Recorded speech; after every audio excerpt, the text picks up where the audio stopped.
그 다음에 이제 배수 간경의 이제 결정입니다. 그 배수배관의 간경을 결정하는 방법은 그 MPC에 의한 기구 배수 부하 단위법이 있고요. MPC는 이제 미국 기준이고요. 일본의 기준에 의해서 정상유량법 두 가지 그 기준이 있는데, 일단 이제 기구 배수 부하 단위법을 보면 우리 급수배관 쪽에서 할 때 그 FU 값에 의한 그 급수 간경이나 급수 사용량을 계산을 하듯이 이 배수 같은 경우에도 기구별로 그 배수 부하 단위를 둔 거예요. 이제 미국의 그 위생 그 배관 코드에 그 되어 있는 그 내용들인데요. 그 내용을 이제 우리나라에서 같이 쓰고 있는 거죠.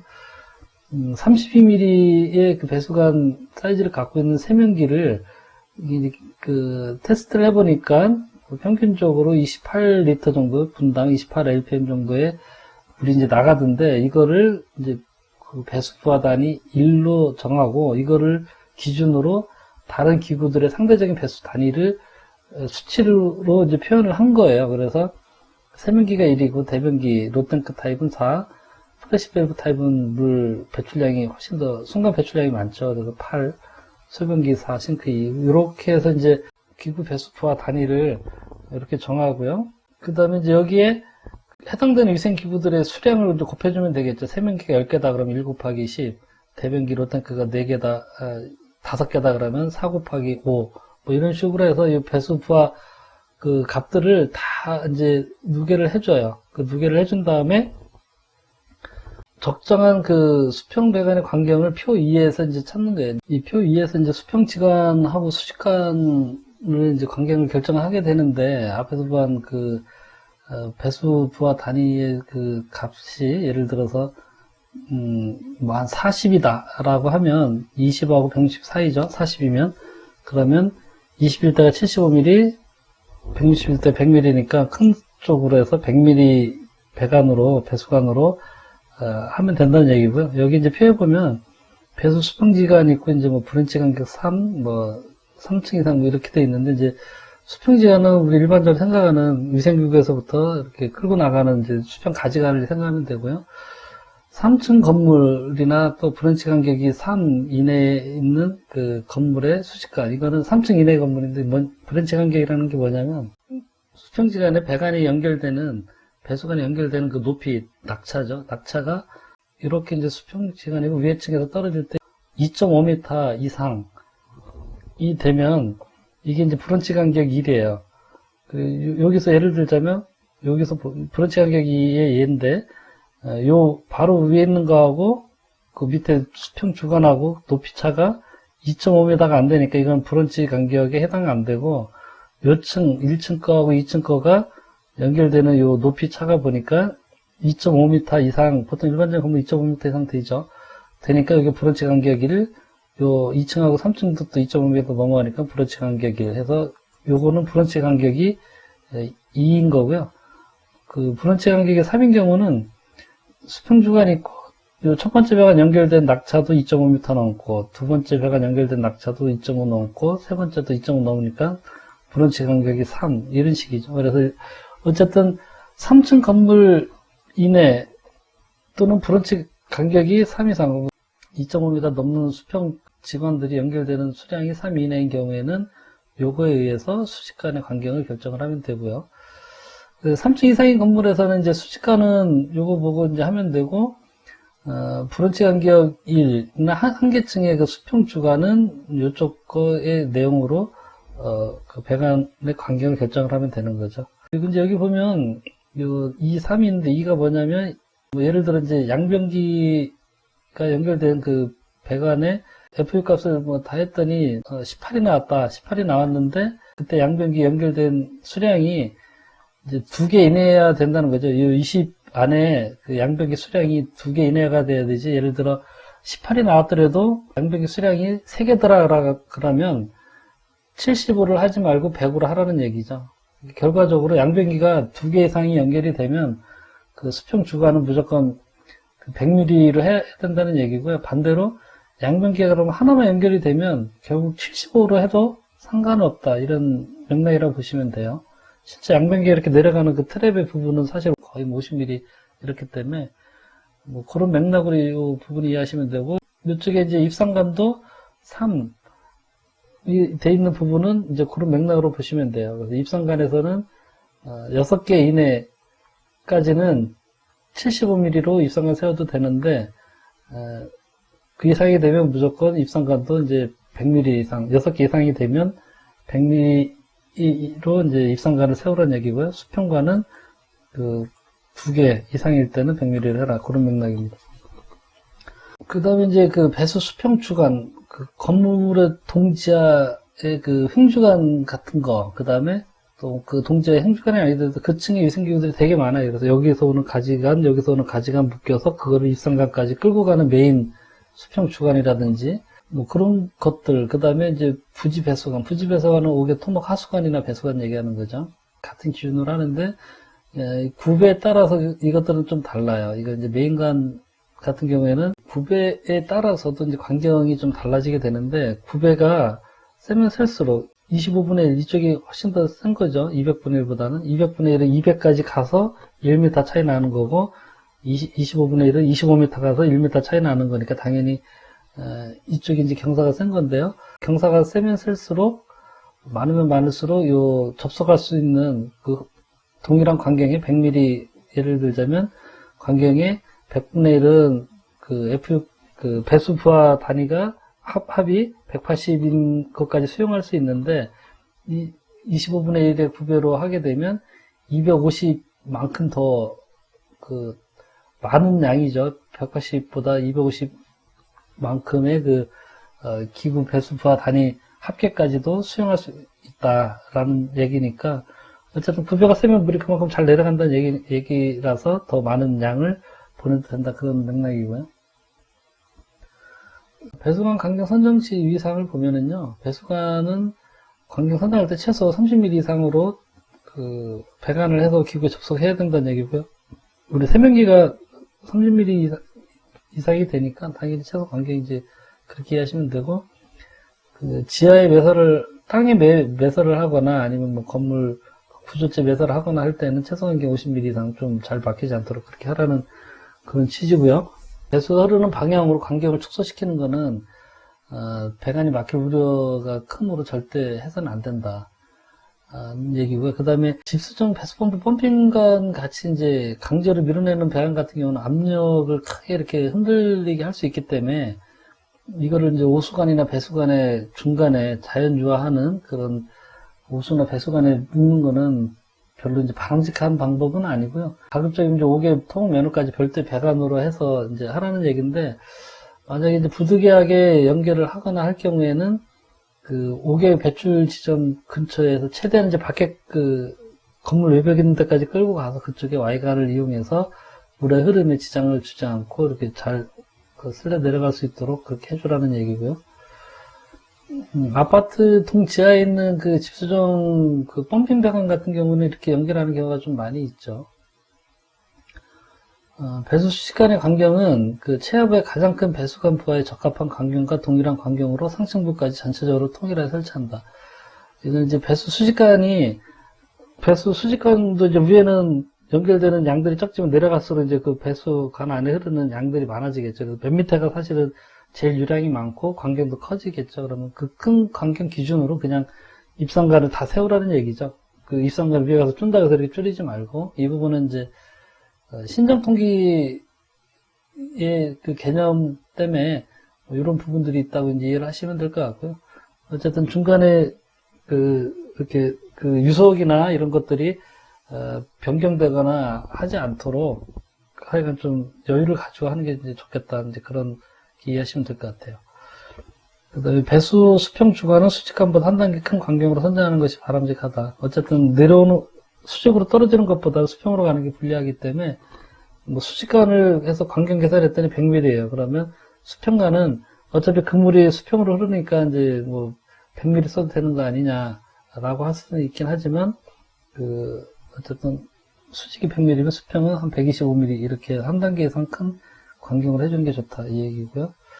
그 다음에 이제 우수 배관의 그 광경 선정하는 그 방법이 있는데 그 우수 배관은 지붕 면적에다가 시간당 최대 강우량을 기초로 해서 이제 관경을 산정을 해요. 보통 뭐 다 이 방법 가지고 하는데, 그 다음에 이제 그 지붕 위에 떨어지는 그 물의 양도 있지만 벽을 타고 흐르는 양들도 상당히 많죠. 이렇게 이제 중간에 옥상이 있고 그 옆에 또 다시 이렇게 올라가는 건물이 있어서 이렇게 하면 벽 타고도 이제 물이 떨어져서 그 바닥으로 흐를 거 아니에요? 지붕으로. 그러면 수직 벽면에 흐르는 우수의 계산은 바닥 면적의 2분의 1로 환산을 해서 이렇게 하는 거예요. 그러니까 예를 들어 바닥이 100제곱미터고 벽의 면적이 보니까 100제곱미터인데 수직벽의 그 면적은 50%, 2분의 1, 50%는 봐서 50으로 계산해서 그거를 바닥 면적이 바닥 100에 벽 50에서 150으로 해서 거기에 그 시간당 최대 강우량 기초로 해서 관경 선정하면 된다는 얘기고요.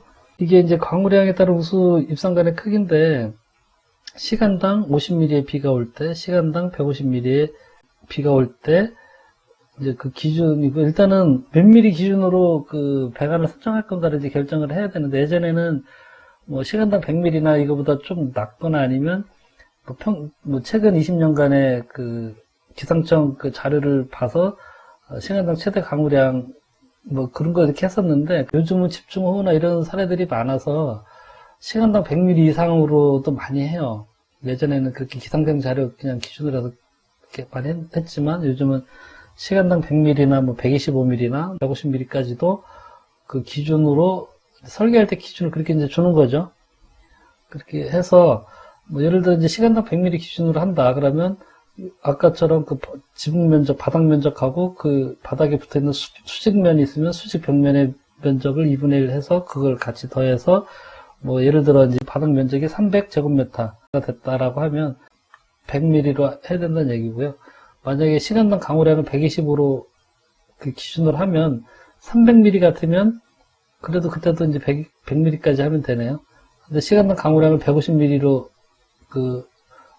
보면 바닥 면적이 300인 경우에는 100mm까지가 안 되고 125A를 해야 되는 거죠. 어쨌든 이게 시간당 강우량이 커지면 커질수록 배관 간격을 더 크게 선정을 해야 된다. 그런 취지로 보시면 돼요. 우수 수평관도 이제 간격 선정할 때 이것도 이제 시간당 강우량이 일단 기본적으로 있는데 이게 수평관이다 보니까 수평관일 경우에는 요거는 이제 입상관이었고요. 좀 전에 거는 수평관일 경우에는 이제 구배가 또 있어요. 기울기를 이렇게 이제 세게 하면 세게 할수록 더 많은 바닥 면적이 더 커지죠. 허용되는 바닥 면적이. 그러니까 바닥 면적 산출하고 같은 기준을 줬더라도 구배를 조금 많이 주게 되면 그 관을 더 작은 거를 설치를 해도 되는 그런 맥락이죠. 구배가 이렇게 나와 있는 거죠. 200분의 1일 때, 100분의 1일 때, 50분의 1일 때, 25분의 1일 때.